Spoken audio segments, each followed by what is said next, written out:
Note पर sign करके कैसा लगता है? जब आप अपना नोट, अपना साइन किया हुआ नोट आप मार्केट में लेके जाते हाँ, हैं, वो देते हैं, तो नोटबंदी के साथ काफी चले गए ना आजकल कम ही नोट है मैं जब आप ऑफिस में जो पहले दिन आप आते हैं तो वो एक बड़ा सा वो जो फोल्डर ले आते हैं, फिर कहते हैं कि केयरफुली साइन करो और फिर वो छप जाता है।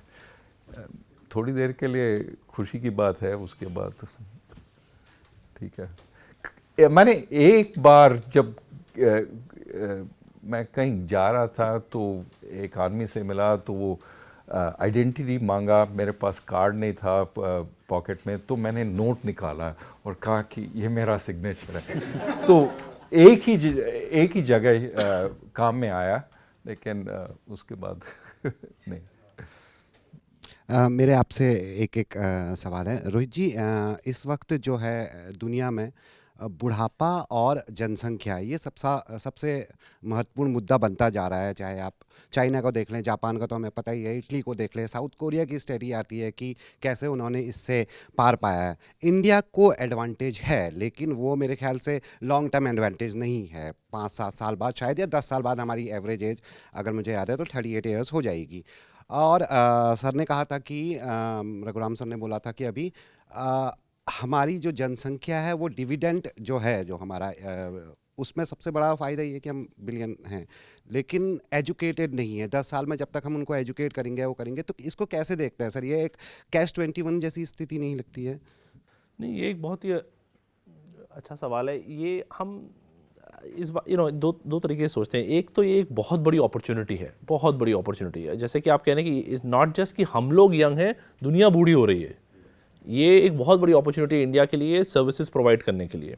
ठीक है, जैसे कि आप देखें कि हमारे यहाँ से नर्सेज दुनिया में चारों तरफ जा रही है। मेरी माँ जर्मन पढ़ाती हैं, जर्मनी में इतनी सारी नर्सेज जा रही हैं, इंडिया से ही जा रहे हैं, बिकॉज वहाँ पे एक रिक्वायरमेंट बहुत बढ़ रही है जैसे जैसे उनकी पॉपुलेशन एज हो रही है।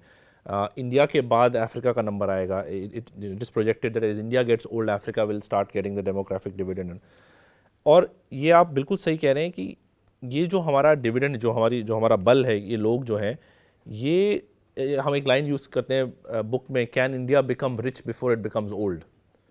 और ये बहुत इंपॉर्टेंट लाइन है, ये ना, इसको हमें बहुत गंभीरता से सोचना चाहिए, बिकॉज दिस डेमोग्राफिक डिविडेंड ये डेमोग्राफिक नाइटमेयर ना बन जाए कि अगर हम लोग वेल ट्रेन नहीं हैं, अगर हम स्वस्थ नहीं हैं। 35% लास्ट जो NFHS का डेटा है, 35% बच्चे अभी भी मेल न्यूट्रिशन है। ये जब लेबर फोर्स में एंटर करेंगे तो ये किस प्रकार के सिटीजन्स बनेंगे, both in terms of their moral citizens और ऑल्सो एज वर्क फोर्स। तो ये आप बिल्कुल सही बोल रहे हैं कि ये एक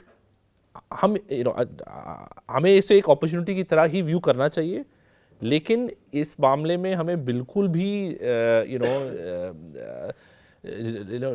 रिलैक्स नहीं करना चाहिए कि ये जो एक तो लेबर फोर्स के लेवल पे, दूसरा जो है एक जो सोशल अनरेस्ट के लेवल पे भी हमें इसे बहुत सीरियसली सोचना चाहिए कि if you have a very large population that is not well trained और उसके एस्पिरेशंस बहुत ज़्यादा है। हुआ क्या है कि इंटरनेट वगैरह की वजह से एस्पिरेशंस अब सब नीचे तक पहुंच गए हैं, सबको पता है, एक्सेस है।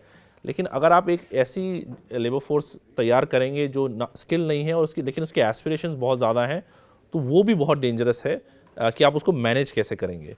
ये आप जो, और इसके थोड़े थोड़े उदाहरण आते रहते हैं। जैसे अगर आपने 2 साल पहले आप लोगों ने रिपोर्ट किया था कि जब रेलवे एग्ज़ाम में घोटाला हुआ था, या अग्निवीर को लेके जब प्रोटेस्ट हुए थे, you are already seeing examples of this कि a youth which is not satisfied with the jobs that they are getting, और ये बढ़ता जाएगा, राइट। अभी हमारा डेमोग्राफिक डिविडेंड अभी रियलाइज़ नहीं हुआ है। आई थिंक अभी कम से कम 20-30 साल हमारे पास हैं, लेकिन अगर उस 20-30 सालों में हम किताब में बोलना चाह रहे हैं वो नहीं कर पाए, तो ये बहुत ही गंभीर विषय है।